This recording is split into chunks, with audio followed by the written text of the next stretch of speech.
जय श्री राम प्यारे मित्रों, आप सभी का स्वागत है हमारे चैनल भक्ति रस में।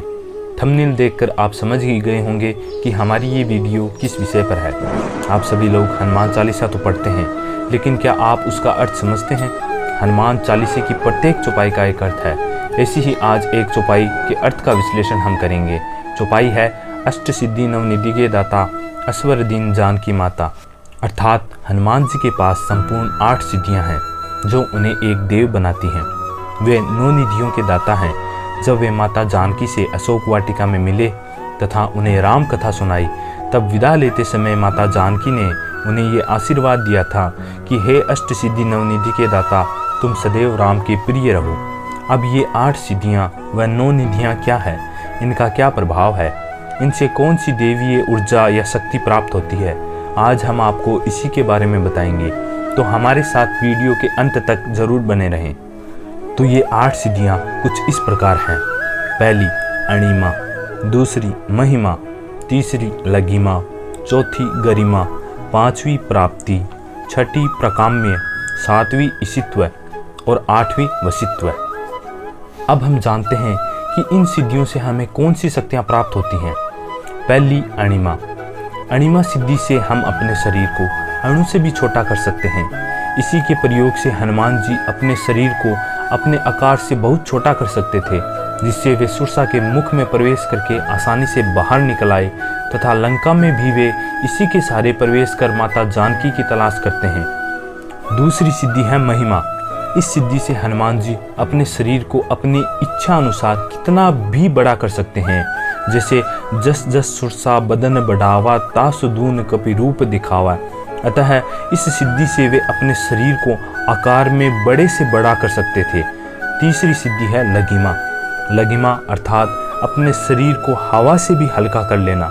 हनुमान जी इसी सिद्धि के कारण हवा में उड़ पाते थे। इसी प्रकार वे अशोक वाटिका में वानर का रूप धारण कर पत्ते पर इतने हल्के होकर बैठ गए थे कि वे किसी की नज़रों में भी नहीं आए। चौथी सिद्धि है गरिमा। इस सिद्धि से हनुमान जी अपने शरीर को अत्यंत भारी कर सकते थे। वे अपनी इच्छा अनुसार अपना भार बढ़ा सकते थे। जैसे रावण की सभा में अंगद जी ने इसी सिद्धि के कारण अपनी जंगा को रखा, जिसे कोई रावण दरबारी नहीं हिला सका। 5वीं सिद्धि प्राप्ति। इस सिद्धि से हनुमान जी अपने मन की गति से किसी भी स्थान पर जा सकते थे।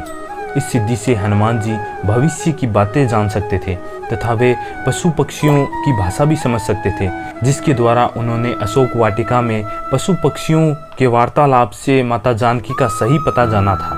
6ठी सिद्धि है प्रकाम्य सिद्धि, अर्थात अपनी कामना की हर वस्तु प्राप्त करना।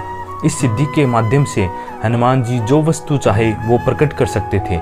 वे जहाँ भी चाहे जो भी चाहे अपने समक्ष क्षण भर में प्रस्तुत कर सकते थे। 7वीं सिद्धि है वशित्व, अर्थात किसी भी सजीव या निर्जीव वस्तु को अपने वश में करना। हनुमान जी किसी भी वस्तु को अपने गुणों, अपनी वाणी से वशीभूत कर सकते थे, जैसा कि उन्होंने रावण की सभा में अपने राम भजन से रावण सहित पूरी सभा को पूर्णतः वशीभूत कर लिया था। इसी सिद्धि के कारण वे सभी 5 तत्वों अग्नि, वायु, जल, आकाश और धरती को भी नियंत्रित कर सकते थे। 8वीं सिद्धि है ईशित्व, अर्थात जो ईश्वर तुल्य हो जाए। हनुमान जी को हम उनकी भक्ति, उनके गुणों के कारण ईश्वर के तुल्य मानते हैं तथा उनकी पूजा करते हैं। अतः जब कोई भी अपने आप को ईश्वर को इस प्रकार समर्पित कर दे जिससे कि ईश्वर में व भक्त में कोई अंतर न रहे, वैसे तो प्रत्येक मनुष्य इन सिद्धियों को प्राप्त करना चाहता है और इन सिद्धियों को प्राप्त करना इतना कठिन भी नहीं है। बस शर्त यह है कि जब हम अपने अंतर आत्मा से पूछें कि क्या हम इन सिद्धियों के लायक हैं और अंदर से आवाज़ आए हाँ हम इन सिद्धियों के लायक हैं, तब ये सिद्धियां हमें स्वतः ही प्राप्त हो जाती हैं। अर्थात जिस दिन हम हनुमान जी जैसी भक्ति, निष्ठा, पवित्रता पा लें, उसी समय हमें भी ये सिद्धियां स्वतः ही आ जाएंगी। अब सिद्धियों के बाद 9 निधियों के बारे में जानें। निधि से तात्पर्य धन से है, अर्थात ये 9 प्रकार के वैभवशाली खजाने हैं जिनसे मनुष्य की सभी कामनाएं पूरी हो सकती हैं। आइए हम इनके बारे में विस्तार से जानते हैं।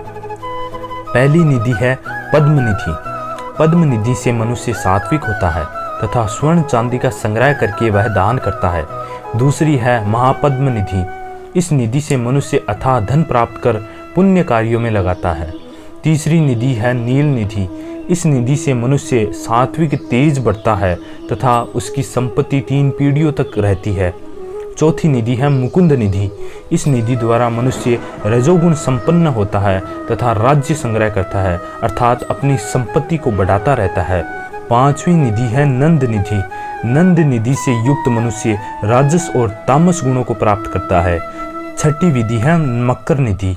इस निधि द्वारा मनुष्य कुशल योद्धा बनता है तथा विभिन्न प्रकार के अस्त्रों का संग्रहक होता है।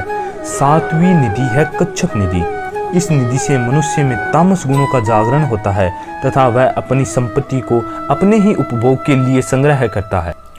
आठवीं निधि है शंख निधि। इस निधि के द्वारा मनुष्य एक पीढ़ी के लिए धन प्राप्त करता है। नौवीं निधि है खर्व निधि। इस निधि की प्राप्ति से मनुष्य में सभी प्रकार के गुण एक साथ उत्पन्न होते हैं। अतः हनुमान जी की भक्ति करने से ये 8 सिद्धियां व 9 निधियां प्राप्त होती हैं। एकमात्र हनुमान जी ही ऐसे देव हैं जिनके पास एक साथ सारी 8 सिद्धियां व 9 निधियां हैं। यदि हम मनुष्यों को इन 8 सिद्धियों तथा 9 निधियों में से एक भी सिद्धि या निधि प्राप्त हो जाए तो हमारा मनुष्य जीवन सफल हो जाता है। ये वीडियो यदि आपको अच्छी लगे तभी लाइक करें और आगे भी हमारे साथ जुड़े रहने के लिए हमारे चैनल को सब्सक्राइब कर बेल आइकन को प्रेस करें। जय श्री राम, जय महाबली हनुमान।